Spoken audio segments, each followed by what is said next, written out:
Assalamualaikum warahmatullahi wabarakatuh. Waalaikumsalam warahmatullahi wabarakatuh.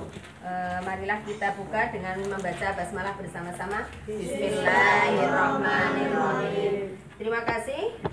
Kita lanjutkan materi kita tentang ragam hias. Kali ini kita akan membahas tentang menggambar ragam hias. Diperhatikan yang pertama untuk pengertian dulu. Apa itu ragam hias? Ya, ragam hias itu bentuk dasar hiasan ya, yang umumnya diulang-ulang. Nanti di dalam soal ada, kalau ada kata diulang-ulang ya. Jadi menggambar yang dasar gambar atau cara menggambarnya dengan cara diulang-ulang sehingga menjadi karya yang indah. Itu yang disebut dengan pengertian ragam hias. Jadi dalam menggambar ragam hias itu nanti ada beberapa pola yang diulang-ulang. Antara bagian yang satu dengan yang lain ada yang sama. Itu namanya pengertian dari ragam hias. Kemudian yang kedua motifnya. Dalam ragam hias ada berapa motif? Ada berapa? 4. Yang pertama, flora itu apa?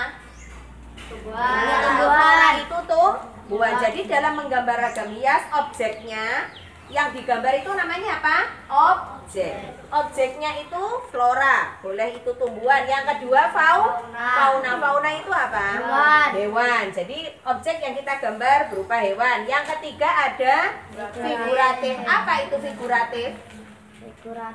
Gambar apa figuratif itu? Motif hias yang dikembangkan dari bentuk kemudian manusia. Yang digambar apa? Manusia. Itu namanya figuratif. Kalau geometris, benda ya. Geometris itu berupa motif yang dikembangkan dari bentuk, bisa dari segitiga, segi 4, garis ya. Dari garis itu namanya geometris. Jadi dalam menggambar ragam hias itu ada flora, fauna, figuratif, dan geometris. Kemudian bagaimana cara menggambar tekniknya? Dilihat di halaman 10. Ayo yang sudah dikerjakan dilihat dulu halaman 10. Teknik menggambar ragam hias. Yang pertama apa? Yang memperhatikan polanya. Kita harus tahu ketika kita menggambar polanya dulu. Kemudian yang kedua, mempersiapkan alat dan media. Dengarkan Mas, ini nanti di soal juga ada. Sampean harus bisa membedakan antara alat dengan media. Kalau alat itu berarti sesuatu yang kita gunakan untuk menggambar, itu namanya alat. Rungokno Mas. Ya, alat itu berarti sesuatu yang kita gunakan. Alat untuk menulis. Apa alat untuk menulis? Pensil, spidol, ini namanya alat. Kalau media, yang kedua media itu tempat yang akan kita gambar, itu namanya media.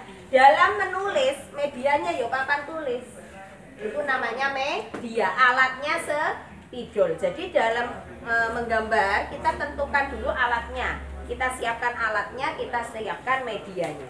Yang ketiga apa? Ukuran. Tentukan ukuran pola gambar. Sampai harus tahu pola gambarnya apa, ukurannya seperti apa.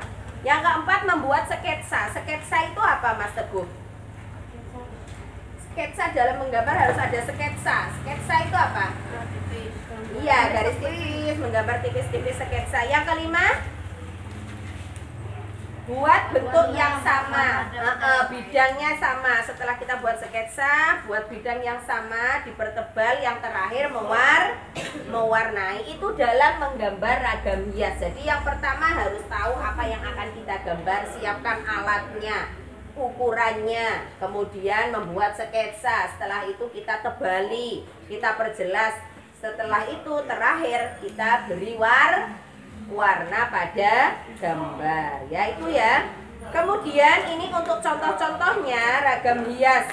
Flora itu di situ ya, flora berarti tumbuhan. Pada halaman 10 itu gambar flora.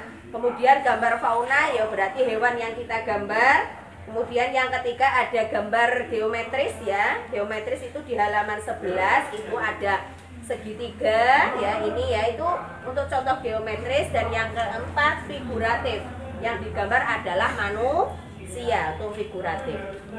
Itu saja untuk penjelasan kali ini. Dan tugas kalian hari ini, setelah saya jelaskan tentang ini, hari ini untuk yang daring di rumah, halaman 12 sampai halaman 15 itu dikerjakan, hari ini juga dikerjakan dan hasilnya difoto, dikirimkan ke WA-nya Bu Aini.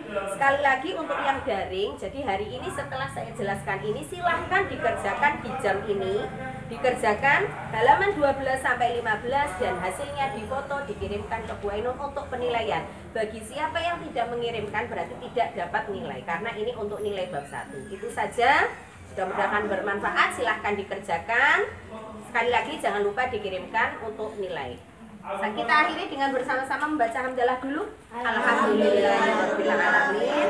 Wassalamualaikum warahmatullahi wabarakatuh.